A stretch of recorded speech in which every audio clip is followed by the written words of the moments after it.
அனைவருக்கும் வணக்கம். உங்கள் கிருஷப் அகாடமிலேருந்து வினிதா. இந்த வீடியோவில் பார்த்தீங்க அப்படின்னா நம்ம பாலிட்டியில் ப்ரீவியஸ் இயர் கொஷின் பேப்பர் சீரீஸில் பார்ட் 1 தான் பார்க்க போகிறோம். ஃபஸ்ட்டு கொஷின் பாருங்கள். பின்வருவனவற்றுள் மக்களவைத் தலைவர் குறித்து சரியானதை தெரிவு செய்க.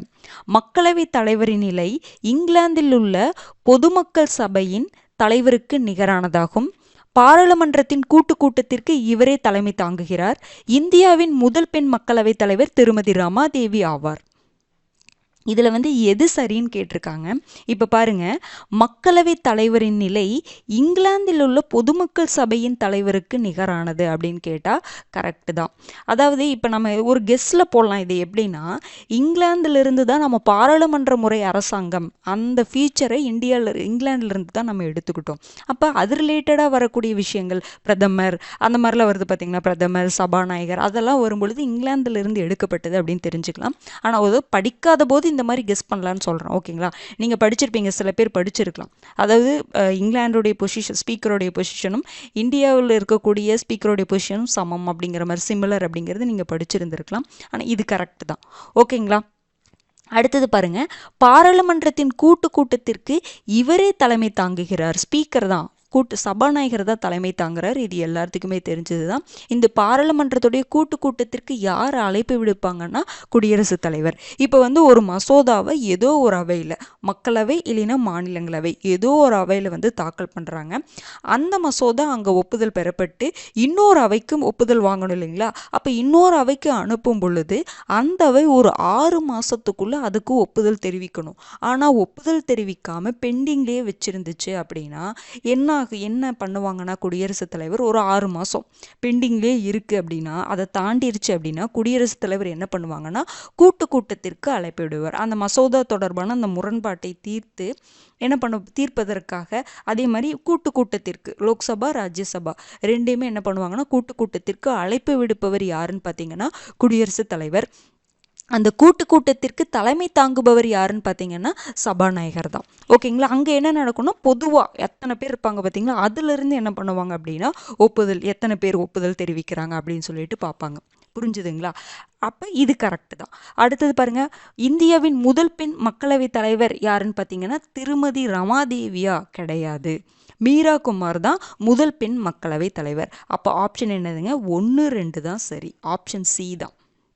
இப்போ நீங்கள் இந்த பாயிண்ட் உங்களுக்கு கண்டிப்பாக எல்லாத்துக்குமே தெரிஞ்சிருக்கும்னு நினைக்கிறேன். அப்புறம் 2 எங்கே இருக்குன்னு பாருங்கள், சியிலையும் டியிலையும் தான் இருக்குது. டியில் பாருங்கள் 3 கரெக்டுங்கிற மாதிரி கொடுத்துருக்காங்க. 3 தப்புங்கிறது நமக்கு நல்லாவே தெரியும். மீரா குமார் தான் முதல் பெண் மக்களவை தலைவருங்கிறது தெரியும். இதை வச்சு நீங்கள் என்ன பண்ணலாம் அப்படின்னா ஆப்ஷனில் எலிமினேட் பண்ணலாம். இது இப்போ ரீசெண்டாக கேட்ட குரூப் 4க்கு அடுத்து நடந்த எக்ஸாமில் கேட்ட கொஷினுங்க இது. ஓகேங்களா? இந்த 5 கொஷினுமே இந்த குரூப் 4க்கு அடுத்த வாரத்தில் ஒரு எக்ஸாம் நடந்திருக்கும். புரிஞ்சுதுங்களா? அப்போ இருந்து அதிலிருந்து ஜிஎஸ் பேப்பரில் கேட்ட கொஷின் தான். ஓகேங்களா? இது ரிலேட்டடான எக்ஸ்பிளனேஷன் பார்க்கலாம் பாருங்கள். இங்கிலாந்து அரசமைப்பில் என்னென்னலாம் எடுத்தோம் நம்ம. ஓகேங்களா? அப்போ ஒவ்வொரு நாட்டிலேருந்து ஒவ்வொரு ஃபீச்சரை நம்ம எடுத்திருப்போம். அப்போ இங்கிலாந்துலேருந்து என்னென்ன எடுத்தோம் அப்படின்னா பாராளுமன்ற முறை அரசாங்கம், ஒற்றை குடியுரிமை, சிங்கிள் சிட்டிசன்ஷிப் சொல்கிறோம்ல, அது அங்கேருந்து எடுத்தோம். சட்டம் இயற்றக்கூடிய அந்த முறைகள் இங்கிலாந்து அரசமைப்பில் இருந்து எடுத்தோம். சட்டத்தின் ஆட்சி இங்கிலாந்து அரசமைப்பில் இருந்து எடுத்தோம். பாராளுமன்றத்தில் இருக்கக்கூடிய சலுகைகள், சட்டமன்றத்தில் அந்த நடைமுறைகள், அமைச்சரவையின் கூட்டு பொறுப்பு. நாம் ஒரு அமைச்சரவை அந்த அவைக்கு கூட்டு பொறுப்பானது அப்படின்னு சொல்லி நம்ம படிச்சிருப்போம். அந்த ஃபீச்சர் எங்கே இருந்ததை எடுத்தோம், அந்த அம்சம் எங்கே இருந்ததை எடுத்தோம் அப்படின்னா இங்கிலாந்துல இருந்து எடுத்தோம். சபாநாயகர், அடுத்தது நீதி பேராணைகள் நம்ம படிச்சிருப்போம்ல, அதுவும் எங்கே இருந்ததை எடுத்திருக்கோம், நம்ம இங்கிலாந்துல இருந்து எடுத்திருப்போம். சிலதெல்லாம் நம்ம ஸ்கூல் புக்கில் படிச்சிருப்போம். 1, 2 இல்லாமல் இருக்கும். நோட் பண்ணி வச்சுக்கோங்க. புக்கில் இருக்கிறத விட்டுருங்க, எக்ஸ்ட்ரா இருக்கிறத மட்டும் நோட் பண்ணி வச்சுக்கோங்க. ஓகேங்களா? பாராளுமன்ற முறை அரசாங்கம், ஒற்றை குடியுரிமை, சட்டம் இயற்று முறை, சட்டத்தின் ஆட்சி, பாராளுமன்ற சலுகைகள், சட்டமன்ற நடைமுறைகள், அமைச்சரவையின் கூட்டு பொறுப்பு, சபாநாயகர், நீதி பேராணைகள்.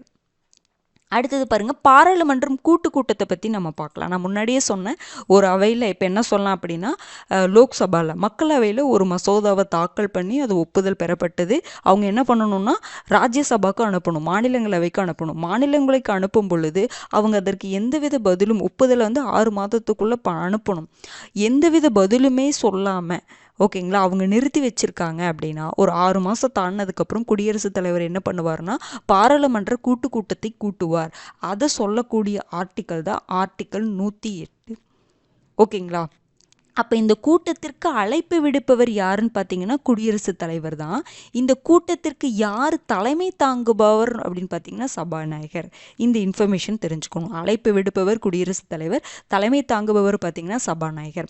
அப்போ நார்மலாக பார்த்தீங்கன்னா ஆர்டினரி மசோதாக்கு மட்டும்தான் கூட்டம் செல்லுபடியாகும். இங்கே பாருங்கள், இந்த அரசமைப்பு திருத்த சட்டங்கள் தொடர்பான மசோதாக்கள், பண மசோதாக்களுக்கு கூட்டம் என்ன பண்ண முடியாது அப்படின்னா நடத்தப்படாது.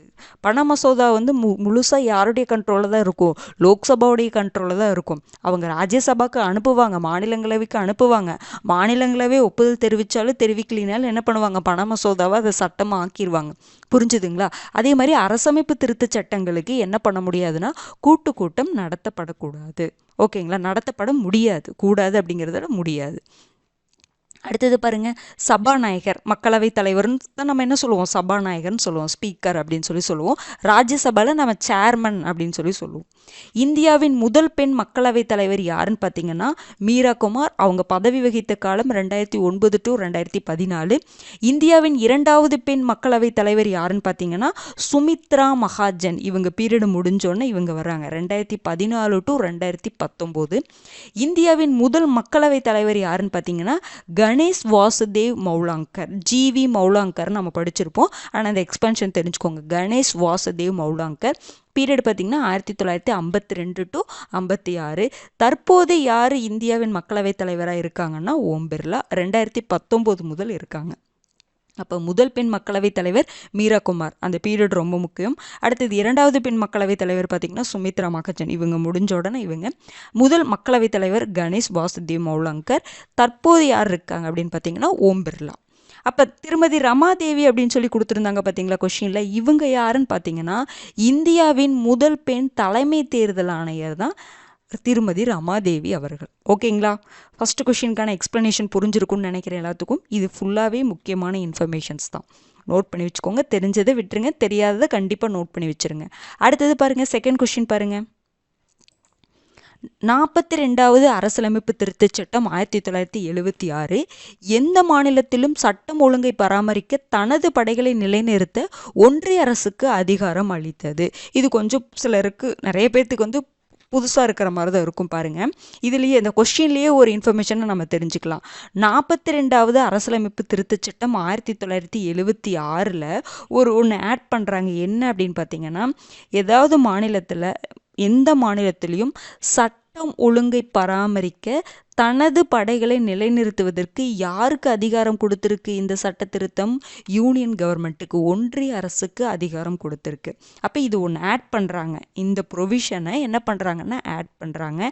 அப்போ இதுக்கு ஒரு ஆர்டிக்கலை ஆட் பண்ணியிருக்கணும்ல, அது எந்த ஆர்டிக்கல் அப்படின்னு பார்த்தீங்க அப்படின்னா ஆர்டிக்கல் 257A. இந்த ஆர்டிக்கலை நோட் பண்ணி வச்சுக்கோங்க. ஆர்டிக்கல் 257A அப்படிங்கிற ஒரு ஆர்டிக்கலை எந்த அரசமைப்பு திருத்தச் சட்டத்தில் ஆட் பண்ணுறாங்கன்னா 42வது அரசியலமைப்பு திருத்தச் சட்டம் 1976 ஆட் பண்ணுறாங்க. இது என்ன சொல்லுது அப்படின்னா, எந்த மாநிலத்திலும் சட்டம் ஒழுங்கை பராமரிக்க தனது படைகளை நிலைநிறுத்த ஒன்றிய அரசுக்கு என்ன கொடுத்தது அப்படின்னா இந்த ஆர்டிக்கல் அதிகாரம் கொடுத்தது. ஓகேங்களா? அப்போ இந்த ஆர்டிக்கல் இப்போ நடைமுறையில் இருக்கா, இந்த ப்ரொவிஷன் இப்போ இருக்கான்னு கேட்டால் கிடையாது, கேன்சல் பண்ணியிருப்பாங்க. பாருங்கள், அரசமைப்பு சட்டப்பிரிவு 257A, 257 ஆர்டிக்கலில் ஒரு பிரிவு 257Aன்னு சொல்லிட்டு ஒன்று ஆட் பண்ணுறாங்க. அதில் பாருங்கள், 42வது அரசமைப்பு திருத்தச் சட்டம் 1976 மூலம் இது சேர்க்கப்பட்டுச்சு. ஆனால் 44வது அரசமைப்பு சட்ட திருத்தம், ஓகேங்களா, சட்ட திருத்தம் மாற்றிக்கோங்க. 44வது அரசமைப்பு சட்ட திருத்தம் 1978 மூலம் இது என்னாக்கப்பட்டது அப்படின்னா நீக்கப்பட்டது அரசமைப்பிலிருந்து. இப்போ இந்த ஆர்டிக்கல் இருக்கா, 257A இருக்கான்னு கேட்டால் கிடையாது, நீக்கப்பட்டது. 44வது அரசமைப்பு திருத்தச் சட்டம் 1978. ஓகேங்களா? அடுத்த கொஸ்டின் பார்க்கலாங்களா? பாருங்க, குடியரசுத் தலைவர் தடுப்பாணையை செயற்படுத்த அதிகாரம் அளிப்பது எந்த விதி? Article 110, article 111, article 52, article 78. இப்போ இதில் நீங்கள் ஈஸியாக ஸ்கிப் பண்ணலாம். ஆர்டிக்கல் 110 எதை பற்றிங்க பேசும்? பண மசோதாவை பற்றி பேசும், நம்ம புக்கில் படித்தது தான். ஆர்டிக்கல் 52 பார்த்தீங்க அப்படின்னா குடியரசுத் தலைவர் கண்டிப்பாக இருக்கணும் நம்மளுடைய நாட்டிற்கு அப்படின்னு சொல்லி படிச்சிருப்போம். அடுத்தது ஆர்டிக்கல் 78 அப்படின்னு பார்த்தீங்கன்னா பிரதமருடைய கடமைகளை பற்றி படிச்சிருப்போம். அப்போ இந்த 3 ஆர்டிக்கிளும் என்னென்னு தெரிஞ்சிருச்சு. அப்போ ஆர்டிக்கல் 111 தான் ஆன்சர் உங்களுக்கு. குடியரசுத் தலைவர் தடுப்பாணையை செயற்படுத்த அதிகாரம் அளிக்கக்கூடிய விதி. அப்போ அது என்னங்க தடுப்பாணை அப்படின்னா, நமக்கு தெரியும் இப்போ ஒரு அவையில் ஒரு மசோதா தாக்கல் பண்ணப்பட்டு அதுக்கு ஒப்புதல் பெறப்பட்டு அடுத்த அவைக்கு போகும். அடுத்த அவையில் ஒப்புதல் பெறப்பட்டுச்சு அப்படின்னா அவங்க என்ன பண்ணுவாங்க அப்படின்னா குடியரசுத் தலைவருக்கு அனுப்புவாங்க. குடியரசுத் தலைவர் ஒப்புதல் கொடுத்தா மட்டும்தான் அந்த பில் என்னவாகும் அப்படின்னா சட்டமாகும். இது எல்லாத்துக்குமே தெரியும். இதில் அவருக்கு சில அதிகாரங்கள் இருக்குது. மசோதா தொடர்பான குடியரசுத் தலைவருடைய அதிகாரங்கள் என்னென்ன, அந்த மசோதாவை அவர் நிறுத்தி வச்சுக்கலாம். வேற என்ன பண்ணலாம், ஓகேன்னு சொல்லி சைன் போட்டு அனுப்பிச்சிடலாம். இன்னொன்று என்ன பண்ணலாம், மறுபரிசீலனைக்காக என்ன பண்ணலாம், திருப்பி அனுப்பலாம். அப்போ இந்த மாதிரி அதிகாரங்கள்லாம் மசோதா தொடர்பாக குடியரசுத் தலைவருக்கு இருக்குது.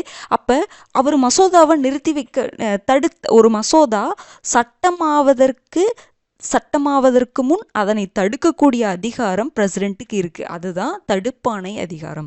தடுப்பாணை எப்படிலாம் செயல்படுத்தலாம்னு சொல்லக்கூடிய ஆர்டிக்கல் தான் 111. ஓகேங்களா.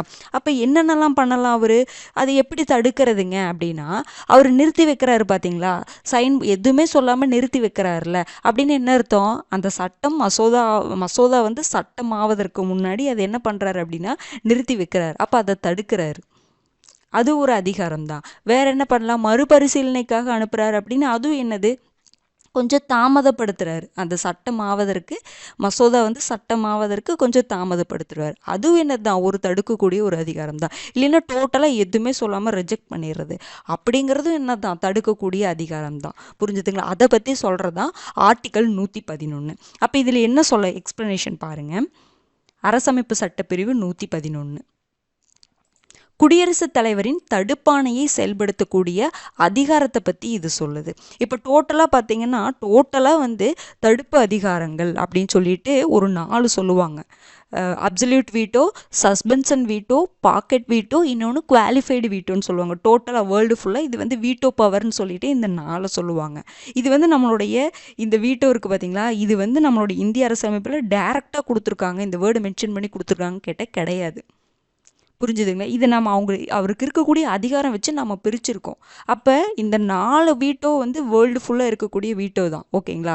இதில் நம்ம பிரசிடெண்ட்டுக்கு இந்த 3 வீட்டோ பவர் இருக்குது. முழுமையான நிறுத்தி வைப்பு, தற்காலிக நிறுத்தி வைப்பு, தாமதப்படுத்தும் அதிகாரம் அப்படின்னு சொல்லிட்டு இந்த வீட்டோ பவரை பற்றிலாம் நம்ம திரும்ப ஒரு டைம் பார்ப்போம், செப்பரேட் வீடியோலேயே பார்ப்போம். இந்த இடத்துல நான் ரஃபாக சொல்லிடுறேன், அவ்வளோதான். ஓகேங்களா. ஏன்னா இது சொன்னோம்னா மறுபடியும் உங்களுக்கு எக்ஸ்ட்ரா டைம் ஆகும். இந்த எதை சொல்ல வந்தோமோ அதை சொல்ல முடியாமல் போயிடும். அதுக்காக தான். ஓகேங்களா. அப்போ முழுமையான நிறுத்தி வைப்பு அப்படின்னு என்னென்னா, ரிஜெக்ட் பண்ணி எதுவுமே சொல்லாமல் விட்டுறது, ரிஜெக்ட் பண்ணிட்டு ஓகேவே சொல்லலை அப்படிங்கிறது தான் முழுமையான நிறுத்தி வைப்பு. இந்த இடத்துல பாருங்கள். அடுத்தது தற்காலிக நிறுத்தி வைப்பு அப்படின்னு என்னென்னா, தற்காலிகமாக அந்த பில்லை நிறுத்தி வைக்கிறதுக்கு என்ன பண்ணலாம், மறுபரிசீலனைக்கு அனுப்பலாமா. ஆனால் ஒன்று என்னென்னா, மறுபரிசீலனைக்கு அனுப்பிச்சதுக்கப்புறம் அந்த அவையை ஆய்வு செஞ்சு திரும்பி குடியரசுத் தலைவருக்கு அனுப்பும் பொழுது அவங்க என்ன பண்ணிடணும், குடியரசுத் தலைவர் ஓகே சொல்லி சைன் போட்டு கொடுத்துடணும், ஒப்புதல் தெரிவிச்சிடணும். அது ஓகே தான். ஆனால் அப்போ அவர் என்ன பண்ணுறாரு, தற்காலிகமாக நிறுத்தி வைக்கிறார். மறுபரிசீலனை கொடுக்கும்போது தற்காலிகமாக நிறுத்தி வைக்கலாமா. அடுத்தது தாமதப்படுத்தும் அதிகாரம் அப்படிங்கிறது தான் பாக்கெட் வீட்டோ. பாருங்கள், இங்கிலீஷ்லேயும் பார்த்து வச்சுக்கோங்க. சிலதுக்கெல்லாம் நான் இங்கிலீஷில் கொடுக்கும் பொழுது இங்கிலீஷ்லேயும் பார்த்து வச்சுக்கோங்க. ஏன்னா கொஸ்டின் அப்படியே கேட்குற கூட வாய்ப்பு இருக்குது. பாக்கெட் வீட்டோ தாமதப்படுத்தும் அதிகாரம்னா என்னென்னா, அதை அந்த சட்டம், அந்த மசோதா சட்டமாவதை தாமதப்படுத்துறது. எப்படி தாமதப்படுத்தலாம் அப்படின்னா, இவர் எந்தவித பதிலுமே சொல்லாமல் வித்ஹோல்டு பண்ணி வச்சுக்கிறது, தங்கிட்டேயே வச்சுக்கிறது. ஓகேன்னு சொல்லலை, மறுபரிசீலனைக்காகவும் அனுப்பாமல் தங்கிட்டேயே எந்தவித பதிலும் சொல்லாமல் தங்கிட்டேயே வச்சுக்கிறது தான் என்னதுங்க, தாமதப்படுத்தும் அதிகாரம் அப்படின்னு சொல்கிறோம். அப்போ இந்த 3 பவரும் உங்களுக்கு இருக்குது. யாருக்கு, குடியரசுத் தலைவருக்கு இருக்குது. அப்போ இந்த முழுமையான நிறுத்தி வைப்பையும் தாமதப்படுத்தும் அந்த அதிகாரத்தையும் கன்ஃபியூஸ் பண்ணிக்காதீங்க. முழுமையான நிறுத்தி வைப்புனா அந்த பில்லே வேண்டாம், அந்த சட்டம் அந்த மசோதாவே வேண்டாம், ரிஜெக்ட் பண்ணுறது. புரிஞ்சுதுங்களா. ரிஜெக்ட் பண்ணுறதுக்காக தங்கிட்டே வச்சுக்கிறது, எந்தவித பதிலுமே சொல்லாமல் போனால் கடைசியில் அதுவே என்ன ஆயிரும்னா ரிஜெக்ட் ஆயிரும். இந்த தாமதப்படுத்தும் அதிகாரம் அப்படிங்கிறது என்னென்னா, எப்படின்னா தங்கிட்டே வச்சுக்கிறது, ரிஜெக்டும் பண்ணலை. இந்த இடத்துல முழுமையான நிறுத்தி வைப்புனா ரிஜெக்ட் பண்ணுற மாதிரி அர்த்தம். தாமதப்படுத்தும் அதிகாரம்னா நீங்கள் ரிஜெக்டும் பண்ண மாட்டேங்கிறாங்க, அவைக்கும் அனுப்பலை அப்படிங்கிறத என்னதுங்க, தாமதப்படுத்தும் அதிகாரம். இது டீட்டெயிலாக நம்ம பார்க்கலாம். இப்போ ரஃபாக ஒரு சென்டென்ஸாக சொல்லியிருக்கேன், அவ்வளோதான். ஓகேங்களா. ஆர்டிக்கல் 111. அடுத்தது பண மசோதாவை பற்றி சொல்லக்கூடிய ஆர்டிக்கல் 110. பிரிவு 52 எதை சொல்லுது அப்படின்னா இந்திய நாட்டின் தலைவராக குடியரசுத் தலைவர் கட்டாயம் இருக்க வேண்டும் சொல்லக்கூடிய ஆர்டிக்கல். பிரதமருடைய கடமைகளை பற்றி சொல்லக்கூடிய ஆர்டிக்கல் பிரிவு 78. மாநில முதலமைச்சருடைய கடமைகளை பற்றி சொல்லக்கூடிய ஆர்டிக்கல் 167. நீங்கள் எப்போவுமே வந்து பிரதமரை படிச்சிங்கன்னா மாநில முதலமைச்சரை சேர்த்து படிச்சு வச்சுக்கணும். அதே மாதிரி இது குடியரசுத் தலைவர் படிக்கிறீங்கன்னா கவர்னரை படித்து வச்சுக்கணும். ஓகேங்களா? அப்போ நீங்கள் வந்து அங்கே மக்களவையை பற்றி படிக்கிறீங்கன்னா இங்கே மாநில சட்டமன்றங்களை பற்றி படித்து வச்சுக்கணும். அப்படி ரிலேட் பண்ணி ஆர்டிக்கலை படிச்சிங்கன்னா கொஞ்சம் ஈஸியாக இருக்கும். புரிஞ்சுதுங்களா? அப்போ இதில் என்னென்ன ஆர்டிக்கல்லாம் பார்த்தோம்? 110 பார்த்தோம், 111 பார்த்தோம், 52, 78, 167. ஓகேங்களா? இதுக்கு முன்னாடி ஒரு ஆர்டிக்கல் பார்த்தோம் 257A. அடுத்தது பாருங்க, குடியரசுத் தலைவர் தேர்தலில் எழும் சிக்கல் குறித்து உச்சநீதிமன்றத்தில் எத்தனை நாட்களுக்குள் வழக்கு தொடுக்க வேண்டும்? 10 நாட்கள், 20 நாட்கள், 30 நாட்கள், 40 நாட்கள். இப்போ நம்ம புக்கில் படிச்சிருப்போம்.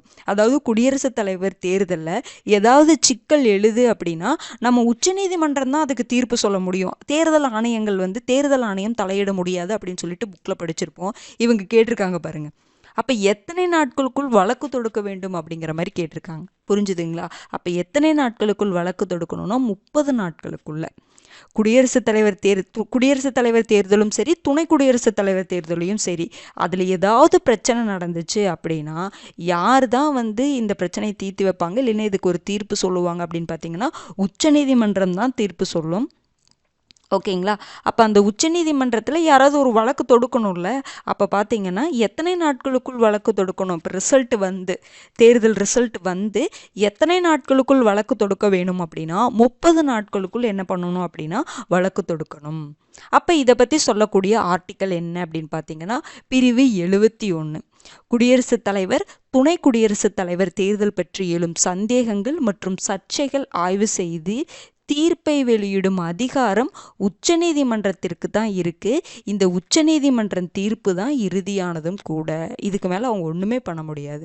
குடியரசுத் தலைவர், துணை குடியரசுத் தலைவர் தேர்தல் பற்றி ஏதாவது பிரச்சனை நடந்துச்சுன்னா உச்சநீதிமன்றம் தான் தீர்ப்பு சொல்ல முடியும். அந்த தீர்ப்பு தான் இறுதியானது அப்படின்னு சொல்கிறாங்க. ஆர்டிக்கல் வந்து பார்த்தீங்க அப்படின்னா 71. ஓகேங்களா? அடுத்தது பார்க்கலாங்களா? கடைசி கொஷின் பாருங்க. 104வது அரசமைப்பு திருத்தச் சட்டம் 2019 நடைமுறைக்கு வந்த நாள் டிசம்பர் 7, 2019, டிசம்பர் 12, 2019, ஜனவரி 20, 2020, ஜனவரி 25, 2020. அப்போது நம்ம நிறையா டைம் இந்த ஆர்டிக்கலை பற்றி படித்தோம், இந்த அமெண்ட்மெண்ட்டை பற்றி படித்தோம். 104வது அரசமைப்பு திருத்தச் சட்டம் 2019 அந்த மசோதாவை தாக்கல் பண்ணியிருப்பாங்க. இது அமலுக்கு வந்தது பார்த்திங்கன்னா 2020ன்னு சொல்லி படிச்சிருப்போம். ஆனால் டேட்டு நம்ம படிக்காமல் விட்டோம். 2019ன்னு இது ரெண்டு போயிடும். ஆனால் டேட்டு வச்சு கொஷின் கேட்டிருக்காங்க பாருங்கள். அப்போ 20 ஜனவரியா 25 ஜனவரியா அப்படிங்கிறது குழப்பம் கண்டிப்பாக வரும். இனிமேல் அந்த கடைசி 5 அமெண்ட்மெண்ட்டு அதுக்கெல்லாம் கொஞ்சம் டேட்டையும் பார்த்து வச்சுக்கோங்க. 25 ஜனவரி 2020 என்ன பண்ணியிருப்பாங்க அப்படின்னா இது நடைமுறைக்கு வந்திருக்கும். அப்போ 104வது அரசமைப்பு திருத்தச் சட்டம் அப்படிங்கிறது என்ன சொல்ல வருது அப்படின்னா 2 விஷயத்த நீங்கள் இதில் பார்க்கணும். 104வது அரசமைப்பு திருத்தச் சட்டம் 2019 எப்போ நடைமுறைக்கு வருது அப்படின்னா ஜனவரி 25, 2020. அப்போ 2 விஷயங்கள் என்னென்ன நீங்கள் பார்க்கணும் அப்படின்னா மக்களவை மற்றும் மாநில சட்டமன்றங்களில் பட்டியல் சாதியினருக்கும் பட்டியல் பழங்குடியினருக்கும் இடஒதுக்கீடு இருக்குது, எல்லாருக்குமே தெரியும். அந்த இடஒதுக்கீட்டை மேலும் 10 ஆண்டுகளுக்கு இந்த திருத்தச் சட்டம் நீட்டிப்பு செஞ்சது. அப்போ 10 ஆண்டுகள்னா நடைமுறைக்கு வருது. எப்போ நடைமுறைக்கு வருது? ஜனவரி 25, 2020. அப்போ ஜனவரி 25, 2030 வரைக்கும் இது நீட்டித்தது. அப்போ மக்களவை மற்றும் மாநில சட்டமன்றங்களில் பட்டியல் சாதியினர் மற்றும் பட்டியல் பழங்குடியினர் ஆகியோருக்கான இடஒதுக்கீடு மேலும் 10 ஆண்டுகளுக்கு நீட்டிக்கப்பட்டது. இன்னொரு ப்ரொவிஷன் என்ன அப்படின்னு பார்த்தீங்கன்னா இது நம்ம முன்னாடியே அடிக்கடி கிளாஸில் பார்த்தோம். மக்களவை மற்றும் மாநில சட்டமன்றங்களில் ஆங்கிலோ இந்திய சமூகத்திற்கான இடஒதுக்கீட்டை நீக்கியது. அப்போ பார்த்தீங்கன்னா பிரிவு 331 என்ன அப்படின்னு பார்த்தீங்கன்னா மக்களவையில் 2 ஆங்கிலோ இந்தியனை குடியரசுத் தலைவர் நியமிப்பாங்கன்னு பார்த்தோம் பார்த்தீங்களா, அது ஆர்டிக்கல் 331. அதே மாதிரி மாநில சட்டமன்றங்களில் 1 ஆங்கிலோ இந்தியனை கவர்னர் நியமிப்பாங்கன்னு பார்த்தோம் பார்த்தீங்களா, அது ஆர்டிக்கல் 333. இந்த 2 ஆர்டிக்கலும் 104வது அரசமைப்பு திருத்தச் சட்டத்தின் மூலமாக என்ன பண்ணப்பட்டது அப்படின்னா கேன்சல் பண்ணப்பட்டது.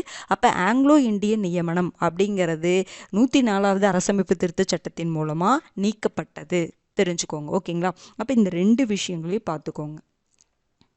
ஓகேங்களா. ஒன்று வந்து இடஒதுக்கீடு 10 ஆண்டுகளுக்கு நீட்டிக்கப்பட்டது, ஒரு இடஒதுக்கீடு வந்து நீக்கப்பட்டது. இது ரெண்டையும் தெரிஞ்சு வச்சுக்கோங்க. அப்போ நம்ம 5 கொஷின் பார்த்துட்டோம். இன்றைக்கான ஒரு 5 கொஷின் பார்த்துட்டோம். ஈஸியாகவும் இருக்கும், சில கொஷின் உங்களுக்கு தெரிஞ்ச மாதிரி இருக்கலாம், சிலது கொஞ்சம் வித்தியாசமாக இருந்துக்கலாம், தெரிஞ்சுக்கலாம் நம்ம. ஓகேங்களா. இனி நம்ம வந்து என்ன பண்ணுறோம், தெரிஞ்சுக்க போகிறோம், நிறைய விஷயங்களை தெரிஞ்சுக்க போகிறோம் அப்படிங்கிற ஒரு மைண்ட் செட்டில் படிங்க. ஓகேங்களா. நீங்கள் ஸ்ட்ரெஸ் ஆக வேண்டாம்.